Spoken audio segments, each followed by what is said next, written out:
Preecy, you join us Thursday evening. First things first, a couple of things to address. First of all, Craig Hewitt has moved on to York City. Your initial reaction to that? Yeah, great move for Craig. He's worked really hard since he's been here. I think we knew when we signed him that if he played anywhere near his potential that we'd be lucky to keep him for very long. He was very close last season, just before his injury. There was a lot of interest in him, and since he's been back, he's just showed his quality, and he's everything that we thought. Obviously, disappointing to lose him, but it's it's just something that is part of the job, and we've done this over many years now, is bring those sort of players in that maybe just go under the radar and develop them, and they move on. And although it's it's gutting to see him go, you have to understand that the player has ambition to be full time and to play at the highest level that he can. And then when a team comes in with a bid, the club has to make a decision based on the size of that bid, and it is a really good deal. It'll probably be one of maybe one of the top 10 transfer fees in the National League North that's been. So we've managed to develop Craig. He's worked really hard, listened, been patient, and put a lot of work into him, as well as we put into the individuals. And again, it's another feather in our recruitment. I remember 2 years ago, me and Kyle sat down when we were talking about wide players and someone trying to replace Justin, and this is where sometimes stats and seeing players makes a big difference, that you can use both. As Kyle came up with Craig's name, and had a look at him, and I remembered him obviously from him playing at Banbury. And I'd always felt that he was a quality player, playing in a team that was struggling. I always felt he was the standout.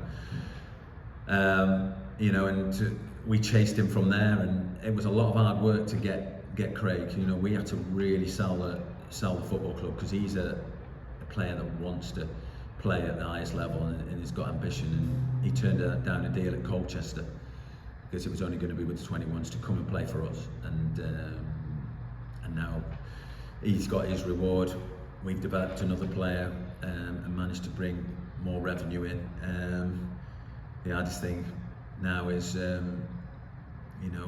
try and get that magic wand out again, and it's not easy. And people, I think again, it can get taken for granted that the amount of players that we've brought in, that we've developed, that have moved on. It's not just young lads, it's lads who are 26, 27, 28 that have done well. And I was watching Bashi. John Usabashi last night.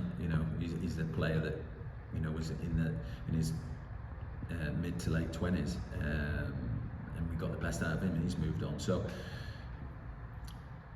great move for Craig, great deal for the club, and now the hard thing now is trying to replace him, which isn't easy for anybody. Second of all, one that's probably come as a bit of a surprise to some. Luke Summerfield's decided to retire from the game altogether.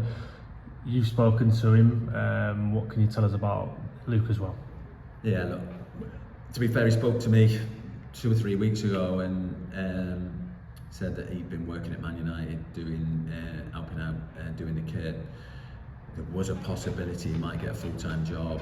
He didn't know how that would affect his football, but he wanted to carry on playing, and felt that he had a good couple of years left in him, was enjoying his football, and to be fair, he'd been playing really well for us.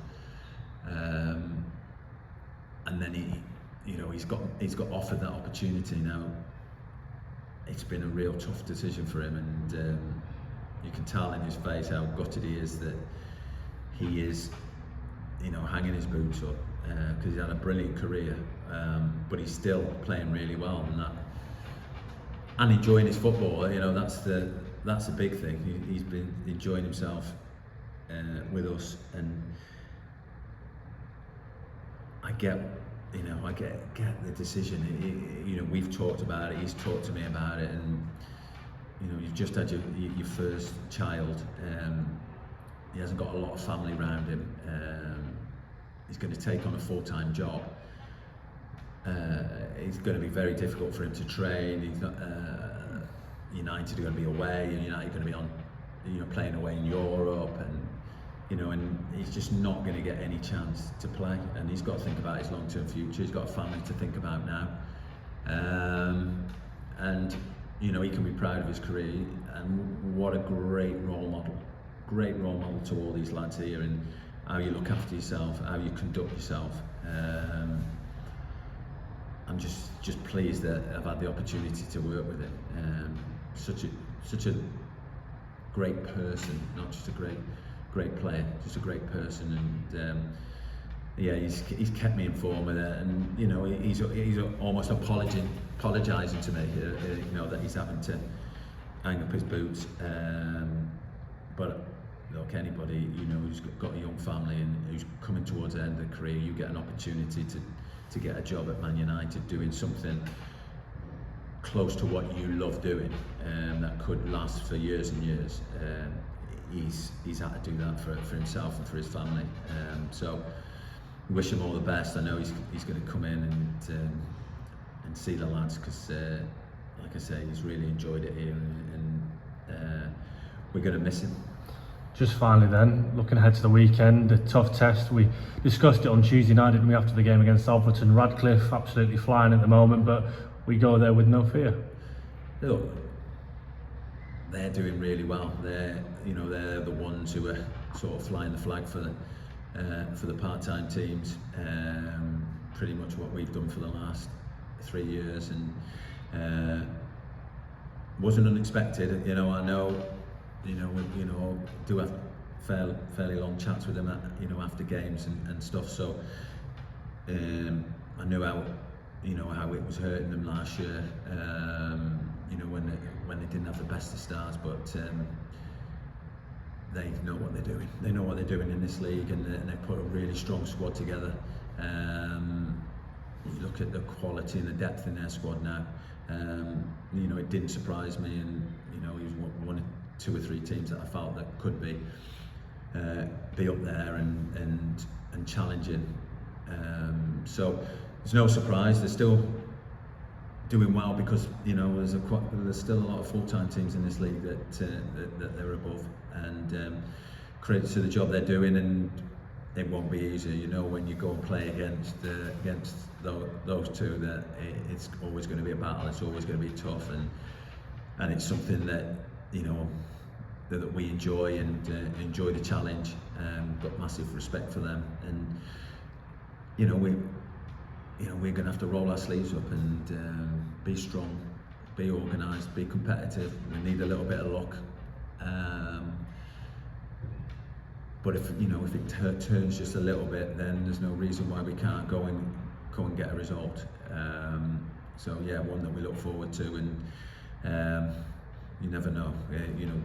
Sometimes when you hit teams like that in form, you can come away from a result, but you will need a lot of things to go our way. But we're confident that we can go there and get ourselves a result.